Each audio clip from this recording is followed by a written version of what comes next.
Hello friends, இன்றைக்கி night டின்னருக்கு மொறுன்னு கோதுமை தோசை தாங்க ரெடி பண்ண போகிறேன்.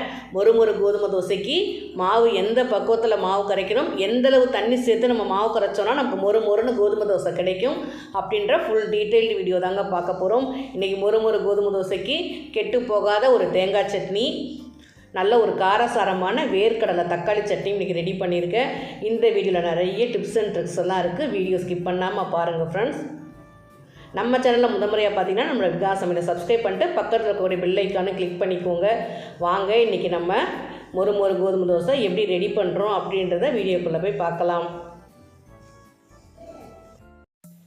நம்ம இப்போ கோதுமை தோசைக்கு மாவு கரைச்சிக்கலாங்க. ஒரு பவுல் எடுத்துக்கிறேன். மெஷரிங் கப்பில் 1 கப் அளவுக்கு கோதுமை மாவு எடுத்துக்கலாம். இது 200 கிராம் அளவுக்கு வரும். அடுத்து மாவு பச்சரிசி மாவு எடுத்துக்கிறேங்க. இதுவும் நல்லா நைஸாக ஃபைன் பவுடராக இருக்கணும். அந்த மாதிரி நயம் அரிசி மாவு வாங்கிக்கோங்க.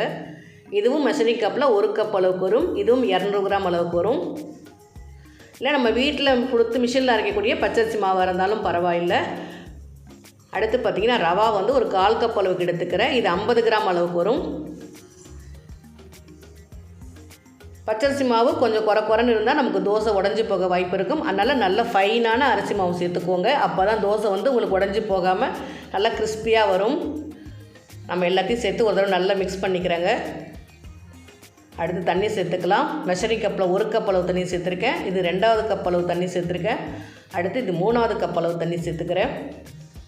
தண்ணி சேர்த்துட்டு நல்லா மிக்ஸ் பண்ணிக்கோங்க. முதல்ல மாவு நல்லா நம்ம கரைச்சிக்கலாம். அதில் ஒரு விஸ்கு வச்சுட்டு ஒரு 5லேருந்து 7 நிமிஷம் நல்லா பீட் பண்ணிக்கோங்க. நம்ம மாவு எந்த அளவுக்கு கரைச்சி வைக்கிறோமோ நமக்கு தோசை பார்த்திங்கன்னா நம்ம ஊற்றும் போது நல்லா அழகாக பட்டு அழகாக எடுக்க வரும். அதனால் மாவு மட்டும் நல்லா பக்குவமாக கரைச்சி வச்சுக்கோங்க. அப்போ தான் நமக்கு தோசை நல்லா எடுக்க வரும். இந்த மாவு வந்து நமக்கு ஒரு 3/4 மணி நேரம் ஒரு நாளே போதுங்க. தோசை சூப்பராக வரும். நமக்கு ரவா வந்து நல்லா ஃபைனாக கரைஞ்சி வரும். இங்கே பாருங்கள், ரவா நல்லா ஃபைனாக மிக்ஸ் ஆகிடுச்சு பாருங்கள். ரவா நமக்கு எந்த அளவுக்கு ஃபைனாக கரைஞ்சி வருதோ அந்த அளவுக்கு தோசை நல்லா கிறிஸ்பியாக வரும். அடுத்து 4வது மெஷரிங் கப் 4வது கப் அளவு தண்ணி எடுத்துக்கிறேன். அதில் வந்து 1/2 கப் அளவு தண்ணி சேர்த்துக்கிறேன். இப்போ வந்து இந்த மாவுக்கு பார்த்திங்கன்னா 3.5 கப் அளவு தண்ணி சேர்த்துக்கிறேங்க. மாவு பாருங்கள் நல்லா அழகாக வந்துருக்கு பாருங்கள். நல்லா நமக்கு மாவு கரைச்சி வைக்கிறத நம்ம நல்லா அழகாக கரைச்சி வச்சோன்னா தோசை சூப்பராக வரும். கோதுமை தோசைக்கு தேவையான வெங்காயம் பச்சை மிளகாலாம் கட் பண்ணிக்கலாம். ஒரு 3 பச்சை மிளகா எடுத்துருக்கேங்க. அதை பொடியாக கட் பண்ணி எடுத்து வச்சுட்டேன். அடுத்து இன்றைக்கி கோதுமை தோசைக்கு சின்ன வெங்காயம் தாங்க போட போகிறேன். சின்ன வெங்காயம் போடும்போது டேஸ்ட்டு ரொம்பவே நல்லாயிருக்கும். அதனால் சின்ன வெங்காயம் பார்த்திங்கன்னா நல்லா ஃபைனாக குட்டியாக கட் பண்ணிக்கோங்க. கட் பண்ணிவிட்டு இந்த மாதிரி நல்லா விட்டுக்கோங்க. அடுத்து கொஞ்சமாக கொத்தமல்லியும் கட் பண்ணிக்கிறேன். அடுத்து பார்த்தா கேரட் ஒரு பாதி கேரட் அளவு துருவி எடுத்துக்கலாங்க. நல்லா ஹெல்த்தியாகவும் இருக்கும். நல்லா தோசை பார்த்திங்கன்னா நல்லா கலர்ஃபுல்லாகவும் இருக்கும். அதனால் பாதி அளவுக்கு கேரட் நல்லா சீவி எடுத்துக்கிறேன். மெஷரிங் கப்பில் 1/2 கப் அளவுக்கு பொடியாக கட் பண்ண வெங்காயம், சின்ன வெங்காயம் இல்லைன்னா பெரிய வெங்காயம் கூட சேர்த்துக்கலாங்க. 2 டேபிள் ஸ்பூன் அளவுக்கு துருவின கேரட், 1 டேபிள் ஸ்பூன் அளவுக்கு பொடியாக கட் பண்ண பச்சை மிளகா, நறுக்கின கொத்தமல்லி, கருவேப்பிலை மட்டும் 2-3 கையில் பிச்சு சேர்த்துக்கலாம். அப்போ தான் நமக்கு தோசையே நல்லா வாசனையாக இருக்கும். அதனால் 2-3 பிச்சு சேர்த்துக்கிறேன். எல்லாம் சேர்த்துட்டு நல்லா மிக்ஸ் பண்ணிக்கலாம். அடுத்து ஒரு 3/4 டேபிள் ஸ்பூன் அளவுக்கு கல் உப்பு சேர்த்துக்கிறேங்க. கல் உப்பு சேர்த்துட்டு நல்லா மிக்ஸ் பண்ணி எடுத்து வச்சுக்கலாம். இந்த மாவு பார்த்திங்கன்னா ஒரு 3/4 மணி நேரம் நமக்கு ஊறணும். இந்த மாவு ஊறுற கேப்பில் நம்ம சட்னி ரெடி பண்ணிடலாம். மாவு திக்காக தாங்க இருக்குது. அதனால் இன்னும் மீதி இருக்கிற தண்ணியில் வந்து ஒரு 4வது கப்பு மீதி இருக்கிற 1/4 கப் தண்ணியும் சேர்த்துட்டேன். இப்போ இந்த மாவு எனக்கு கரைக்கிறதுக்கு கிட்டத்தட்ட 4 கப் அளவு தண்ணி கரெக்டாக இருக்குது ஃப்ரெண்ட்ஸ். நமக்கு மாவு தண்ணியாக இருந்தால் தான் நமக்கு தோசை ஊற்றுறது நல்லா முருகலாக வரும். அப்படியே மூடி வச்சிடலாம். ஒரு 3/4 மணி நேரம் கழித்து நம்ம பார்க்கலாங்க. அதுக்குள்ளே நம்ம சட்னி ரெடி பண்ணி எடுத்துகிட்டு வந்துடலாம். இப்போ நம்ம தேங்காய் சட்னிக்கு நம்ம வதக்கிக்கலாங்க. ஒரு பேன் எடுத்து வச்சுட்டேன். ஒரு 3/4 டேபிள் ஸ்பூன் அளவுக்கு மட்டும் எண்ணெய் சேர்த்துக்கிறேன். ஒரு 6 பச்சை மிளகா எடுத்துருக்குறேங்க. பச்சை மிளகா 2ஆக உடச்சிக்கிறேன். 2ஆக உடச்சிட்டு எண்ணெயில் சேர்த்துக்கலாம். இந்த மாதிரி பச்சை மிளகா நல்லா நம்ம வதக்கி அரைக்கும் போது தேங்காய் சட்னி ரொம்ப நேரம் கெட்டு போகாமல் இருக்கும். டேஸ்ட்டும் ரொம்ப நல்லா இருக்கும். நல்ல ஒரு பச்சை மிளகா ஃப்ளேவரோட தேங்காய் சட்னி சாப்பிட்றதுக்கு ரொம்பவே டேஸ்ட்டாக இருக்கும். பச்சை மிளகா பாதி அளவுக்கு வதங்கிடுச்சு. ஒரு சின்ன துண்டு இஞ்சி சேர்த்துக்கிறேன். ஒரு 4 பல் பூண்டு சேர்த்துக்கிறேன். சேர்த்துட்டு நல்லா மீடியம் ஃப்ளேம்லேயே வச்சு நல்லா வதக்கிக்கோங்க. பச்சை மிளகா நல்லா உடச்சி சேர்த்துக்கோங்க, இல்லைனா கட் பண்ணிவிட்டு சேர்த்துக்கோங்க, இல்லைனா வெடிக்கும். அடுத்து ஒரு கொத்து கருவேப்பிலை சேர்த்துக்கிறேன். ஒரு சின்ன துண்டு புளியும் சேர்த்துக்கலாம். புளி சேர்க்கறதுனால நமக்கு சட்னி வந்து கெட்டு போகாமல் இருக்கும். இந்த மாதிரி நல்லா வதங்கி வந்துருச்சு பாருங்கள். ஓரளவுக்கு நல்லா மீடியம் ஃப்ளேம்லேயே வச்சு நல்லா வதக்கிட்டேன். நமக்கு இந்த பக்குவத்துக்கு பச்சை மிளகா நல்லா வதங்கி வந்துருச்சு. பச்சை மிளகா நம்ம வதக்கி செய்யறதுல காரமும் இல்லாமல் இருக்கும். அடுத்து நம்ம வேர்க்கடலை தக்காளி சட்னிக்கு வெங்காயம் நறுக்கிக்கலாம். ஒரு பெரிய வெங்காயம் எடுத்துருக்கேன். நல்லா நீல வாக்கில் கட் பண்ணி எடுத்துக்கிறேன். இன்றைக்கி இந்த கோதுமை தோசைக்கு பார்த்திங்கன்னா நான் சாம்பார்லாம் ரெடி பண்ணலங்க. சாம்பாருக்கு பதில் இந்த வேர்க்கடலை தக்காளி சட்னி தொட்டு சாப்பிட்டு பாருங்கள். டேஸ்ட்டு ரொம்பவே சூப்பராக இருக்கும். நம்ம இந்த வேர்க்கடலை தக்காளி சட்னி இட்லி, தோசை, ஊத்தப்பம் கூடலாம் வச்சு சாப்பிட்றதுக்கும் ரொம்பவே சூப்பராக இருக்கும். நம்ம அதே பண்ணல இன்னும் ஒரு 1/2 டேபிள் ஸ்பூன் அளவுக்கு எண்ணெய் சேர்த்துக்கிறேன். 1/4 கப் அளவுக்கு வேர்க்கடலை எடுத்துக்கிறேன். இது 50 கிராம் அளவுக்கு வரும். நல்ல மீடியம் ஹீட்லேயே வச்சு வதக்கிக்கோங்க. இது வறுக்காத வேர்க்கடலை தான், அதனால் நல்ல மீடியம் ஹீட்டில் வச்சு நல்லா வறுத்துக்கலாம். ஒரு 7 காஞ்ச மிளகாய் சேர்த்துக்கிறேங்க. கோதுமை தோசைக்கு கொஞ்சம் காரமான தக்காளி சட்னி இருந்தால் டேஸ்ட்டு சூப்பராக இருக்கும். அதனால் ஒரு 6லேருந்து 7 வரமிளகாய் சேர்த்துருக்குறேன். சேர்த்துட்டு மிளகாயும் கடலையும் நல்லாவே வறுபட்டுருச்சு. நம்ம அப்படியே ஒரு பிளேட்டில் எடுத்து வச்சிடலாம். எண்ணெய் இல்லாமல் நல்லா வடிகட்டி எடுத்து வச்சுக்கிறேங்க. அதே பேன்லேயே ஒரு 3/4 கப் அளவுக்கு நீல வாக்கில் கட் பண்ண வெங்காயம் சேர்த்துக்கிறேன். வெங்காயம் நல்லா பாதி அளவுக்கு வதங்கட்டும். அதுக்குள்ளே நம்ம தக்காளி கட் பண்ணி எடுத்துகிட்டு வந்துடலாம். ஒரு 4 சின்ன தக்காளி கட் பண்ணி எடுத்துக்கிறேன். இது ஒரு சின்ன ஒரு புளிப்பு டேஸ்ட்டோடு இருக்கும். நல்ல வேர்க்கடலை வாசனையோடு இருக்கும். ட்ரை பண்ணி பாருங்கள் ஃப்ரெண்ட்ஸ், டேஸ்ட்டு ரொம்பவே சூப்பராக இருக்குது. அடுத்து வெங்காயம் பார்த்திங்கன்னா ஒரு பாதி அளவுக்கு நல்லாவே வதங்கிடுச்சுங்க. வதங்கினதுக்கப்புறம் நம்ம நறுக்கின தக்காளி சேர்த்துக்கலாம். இது பார்த்திங்கன்னா மெஷரிங் கப்பில் 1 கப் அளவுக்கு தக்காளி வரும். தக்காளி சேர்த்து தக்காளி நல்லாவே வதங்கணுங்க. நல்லா எல்லா பக்கமும் நல்லா திருப்பி விட்டு நல்லா வதக்கிக்கலாம். ஒரு 1/4 டீஸ்பூன் அளவுக்கு கல் உப்பு சேர்த்துக்கிறேன். தக்காளி நல்லா வதங்கிறதுக்காக 1/4 டீஸ்பூன் அளவுக்கு உப்பு சேர்த்துக்கிறேன். ஒரு சின்ன துண்டு இஞ்சி சேர்த்துக்கிறேன். இஞ்சியும் சேர்த்து நல்லா வதக்கிக்கலாம். ஒரு கொத்து கருவேப்பிலை சேர்த்துக்கோங்க. சட்னி நல்ல வாசனையாக இருக்குங்க. கருவேப்பிலைலாம் சேர்த்து அரைக்கும் போது டேஸ்ட்டு ரொம்பவே நல்லாயிருக்கும். தக்காளி பார்த்திங்கன்னா நல்லா தோலெல்லாம் நல்லா வதங்கி வந்துடுச்சு. நம்ம தக்காளி எந்த அளவுக்கு வதக்குறோமோ அந்த அளவுக்கு டேஸ்ட்டு ரொம்பவே நல்லாயிருக்கும். வெங்காயம், தக்காளி, கருவேப்பிலை இந்த பக்குவத்துக்கு நமக்கு வதங்கி ரெடி ஆகிடுச்சு. இதிலையே நம்ம அடுப்பு ஆஃப் பண்ணிவிட்டு நம்ம வறுத்து வச்ச வேர்க்கடலையும் வரமிளகாயும் சேர்த்துட்டு ஒரு தடவை நல்லா வதக்கிக்கிறேன். இதே ஹீட்லேயே இருக்கட்டுங்க. நல்லா இன்னும் வதங்கி வந்துடும்.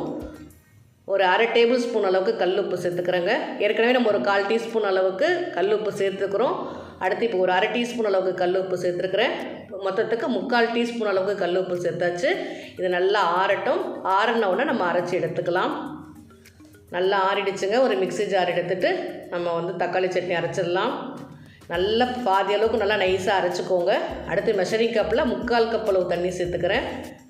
தண்ணி சேர்த்து நல்லா ஃபைனாக அரைச்சி எடுத்துக்கலாங்க. சின்ன திருன்னு இருக்குது. டேஸ்ட்டு பார்த்திங்கன்னா ரொம்பவே நல்லாயிருக்கும். மீதி ஒரு 1/4 கப் இருக்கிற தண்ணியை மிக்ஸி ஜார் அளவிட்டு சேர்த்துட்டேன். மொத்தத்துக்கு மெஷரிங் கப்பில் 1 கப் அளவு தண்ணி சேர்த்து இந்த பக்குவத்துக்கு சட்னி சூப்பராக ரெடி ஆகிடுச்சுங்க. அடுத்து நம்ம வதக்கி தேங்காய் சட்னிக்கு பார்த்திங்கன்னா மெஷரிங் கப்பில் 3/4 கப் அளவுக்கு நல்லா ஃப்ரெஷ்ஷாக துருவின தேங்காய் சேர்த்துக்கிறேன். 1/4 கப் அளவுக்கு பொட்டுக்கடலை சேர்த்துக்கலாம். நம்ம வதக்கி வச்ச இஞ்சி, பச்சை மிளகா, பூண்டு, கருவேப்பிலை எல்லாமே ரெடியாக இருக்குது. இதில் ஒரு 1/2 டேபிள் ஸ்பூன் அளவுக்கு கல் உப்பு சேர்த்துக்கிறேன். 3/4 டீஸ்பூன் அளவுக்கு கல் உப்பு சேர்த்துக்கிறேன். சேர்த்துட்டு எல்லாமே சேர்த்து நல்லா பாதி அளவுக்கு நல்லா அரைச்சிக்கோங்க. தண்ணி இல்லாமல் ஃபஸ்ட்டு அரைச்சிக்கோங்க. இந்த மாதிரி பாதி அளவுக்கு அரைப்பட்டுருச்சுங்க. அடுத்து 3/4 கப் அளவு தண்ணி சேர்த்துக்கிறேன். மெஷரிங் கப்பில் 3/4 கப் அளவு தண்ணி சேர்த்துக்கிறேன். தண்ணி சேர்த்துட்டு கொஞ்சம் குறைன்னு அரைச்சி எடுத்துக்கிறேங்க. கொஞ்சம் குறை இருந்தால் தேங்காய் சட்னி நல்லா சூப்பராக இருக்கும். நல்லா வாசனையாக இருக்குங்க. இப்போது சட்னியும் ஒரு பவுலில் மாற்றிக்கிறேன். மீதி இருக்கிற 1/4 கப் தண்ணியும் சேர்த்துட்டு மிக்ஸி ஜார் அளவிட்டு அந்த தண்ணியும் சேர்த்துக்கிறேங்க. அவ்வளோதான். நமக்கு நல்லா ஒரு பச்சை மிளகா சேர்த்து தேங்காய் சட்னியும் ரெடி ஆகிடுச்சு. அடுத்து வேர்க்கடலை தக்காளி சட்னியும் ரெடி ஆகிடுச்சு. இப்போ நான் 2 சட்னியும் சேர்த்து ஒரே தாளிப்பாக தாங்க கொடுக்க போகிறேன். 1 டேபிள் ஸ்பூன் அளவுக்கு எண்ணெய் சேர்த்துட்டேன். 1/2 டீஸ்பூன் அளவுக்கு கடுகு சேர்த்துருக்கேன். 1/2 டீஸ்பூன் அளவுக்கு உளுந்தம்பருப்பு சேர்த்துக்கிறேன். கடுகு நல்லா வெடிச்சதுக்கப்புறம் உளுந்தம்பருப்பு சேர்த்துக்கோங்க. சேர்த்துட்டு ஒரு 3 காஞ்ச மிளகாய் போட்டுக்கோங்க. 2 கிள்ளி கூட சேர்த்துக்கோங்க. ஒரு 1/4 டீஸ்பூன் அளவுக்கு ஜீரகம் சேர்த்துருக்கேங்க. சேர்த்து நல்லா எல்லாமே மிக்ஸ் பண்ணிவிட்டு நம்ம சட்னியில் சேர்த்துக்கலாம். இந்த பாதி கடுகு தேங்காய் சட்னிக்கு, பாதி கடுகு வேர்க்கடலை தக்காளி சட்னிக்கு சேர்த்துட்டேன். அவ்வளோதான் ஃப்ரெண்ட்ஸ். இந்த சட்னி ட்ரை பண்ணிவிட்டு உங்களோட கமெண்ட்டை பதிவு பண்ணுங்கள். டேஸ்ட்டு ரொம்பவே சூப்பராக இருக்கும். அடுத்து இப்போ நம்ம கோதுமை தோசை ஊற்றிடலாம். ஒரு 3/4 மணி நேரம் ஆயிடுச்சுங்க. மேலே பாருங்கள் தண்ணி எந்தளவு தெளிவாக தெளிவாக இருக்குது. எல்லா மாவும் சேர்த்து நல்லா மிக்ஸ் ஆகிடுச்சு. ரவையோட உருவமே தெரியக்கூடாதுங்க, அந்தளவு நல்லா மிக்ஸ் ஆகிடுச்சு. நல்லா சின்ன வெங்காயம் சேர்த்து தோசை ஊற்றும் போது டேஸ்ட்டும் ரொம்ப நல்லாயிருக்கும், வாசனையும் ரொம்பவே அட்டகாசமாக இருக்கும். நல்லா கரண்டி வச்சு நல்லா மிக்ஸ் பண்ணிவிட்டேன். ஒரு அரை டீஸ்பூன் அளவுக்கு ஜீரகம் சேர்த்துக்கிறேன். முதல்ல நான் ஜீரகம் சேர்க்க மறந்துட்டேன், அதனால் ஒரு அரை டீஸ்பூன் அளவுக்கு ஜீரகம் சேர்த்துக்கிறேன். ஜீரகம் சேர்த்து நல்லா மிக்ஸ் பண்ணிக்கோங்க. தோசைக்கல் பார்த்திங்கன்னா நல்லா ஹீட் பண்ணிக்கணும். ஹீட் பண்ணிவிட்டு ஒரு பெரிய வெங்காயம் எடுத்துகிட்டு எண்ணெய் தொட்டு நல்லா எல்லா பக்கமும் நல்லா தேய்ச்சி விட்டுக்கோங்க. இந்த மாதிரி நம்ம செய்யும்போது தோசை நல்லா அழகாக பட்டு அழகாக எடுக்க வரும். தோசைக்கல் நல்லா ஹீட் பண்ணிட்டாங்க. மாவு நல்லா மிக்ஸ் பண்ணிவிட்டு தோசை ஊற்றிக்கலாம். நம்ம ரவா தோசை எப்படி ஊற்றுவோம் அந்த மாதிரி ஊற்றணுங்க. அடுப்பானா தோசைக்கல் பார்த்திங்கன்னா ஃபுல் ஹீட்டில் இருந்தால் தான் இந்த மாதிரி சின்ன சின்ன ஓட்டைகள் நல்லா தோசையில் வரும். நல்லா பாதி அளவுக்கு வெந்துருச்சு, ஓரளவுக்கு நிறம் மாற ஆரம்பிச்சிருச்சு. இந்த ஸ்டேஜில் எண்ணெய் சேர்த்துக்கோங்க. எண்ணெய் சேர்த்துட்டு நல்லா வேக வச்சுக்கோங்க. ஓரளவுக்கு மீடியம் ஹீட் வச்சு வேக வச்சுக்கோங்க. தோசை பார்த்திங்கன்னா நல்லா மொறுன்னு கிறிஸ்பியாக சூப்பராக வந்துருச்சு பாருங்கள். இப்போ அப்படியே ஒரு பிளேட்டில் எடுத்து வச்சுக்கிறேன். இந்த மாதிரி ஒரு கோதுமை தோசையும் நல்லா ஒரு தேங்காய் சட்னி இல்லை வேர்க்கடலை தக்காளி சட்னியோட வச்சு சாப்பிட்டு பாருங்கள் ஃப்ரெண்ட்ஸ். டேஸ்ட் அட்டகாசமாக இருக்கும். தோசைக்கல் நல்லா ஹீட் பண்ணியாச்சு. இன்னொரு தோசையும் ஊற்றி காமிக்கிறேன். நம்ம ரவா தோசை ஊற்றுற மாதிரியே ஊற்றிக்குவோங்க. நல்லா சின்ன வெங்காயம், கேரட், பச்சை மிளகா, கொத்தமல்லி எல்லாம் சூப்பராக தெரியுது பாருங்கள். நல்லா பாதி அளவுக்கு வெந்ததுக்கப்புறம் நல்லா ஒரு ஸ்பூன் அளவுக்கு எண்ணெய் சேர்த்துட்டு அப்படியே திருப்பிட்டு எடுத்திங்கன்னா அட்டகாசமான கோதுமை தோசை சூப்பராக ரெடி ஆகிடுச்சு. இப்போ நம்ம சட்னி வச்சுட்டு சாப்பிட்டு பார்க்கலாம். நல்ல ஒரு பச்சை மிளகா வாசத்தோட ஒரு தேங்காய் சட்னி, சின்னதாக உப்பு புளிப்பு காரம் வேர்க்கடலை வாசனையோட தக்காளி சட்னி ரெண்டுமே எடுத்து வச்சுக்கிறேன். தோசை இப்போ பிச்சு காமிக்கிறேன் பாருங்கள் எப்படி இருக்குன்னு, எந்த அளவுக்கு நல்லா கிறிஸ்பியாக இருக்குன்னு பாருங்கள். இந்த மாதிரி தோசை ஊற்றி கொடுங்க, எத்தனை தோசை சாப்பிட்றோன்னே தெரியாதுங்க, அந்தளவுக்கு நல்லாயிருக்கும். இப்போ நம்ம தக்காளி சட்னியோட சாப்பிட்டு பார்க்கலாம். உண்மையாகவே சொல்கிறோம் ஃப்ரெண்ட்ஸ், டேஸ்ட் ரொம்பவே அட்டகாசமாக இருக்குது. கட்டாயமாக ட்ரை பண்ணி பாருங்கள். அது தேங்காய் சட்னியோட சாப்பிட்லாம். ரொம்ப உண்மையாகவே சொல்கிறேன், ரொம்ப டேஸ்ட் நல்லாயிருக்கு. என்னோடய ரெசிபி பிடிச்சிச்சா மறக்காமல் ஒரு லைக் கொடுங்க. உங்களோட கமெண்ட்டையும் பதிவு பண்ணுங்கள். மறக்காமல் விகாஸ் சமையலை சப்ஸ்கிரைப் பண்ணிக்கோங்க. தேங்க்யூ.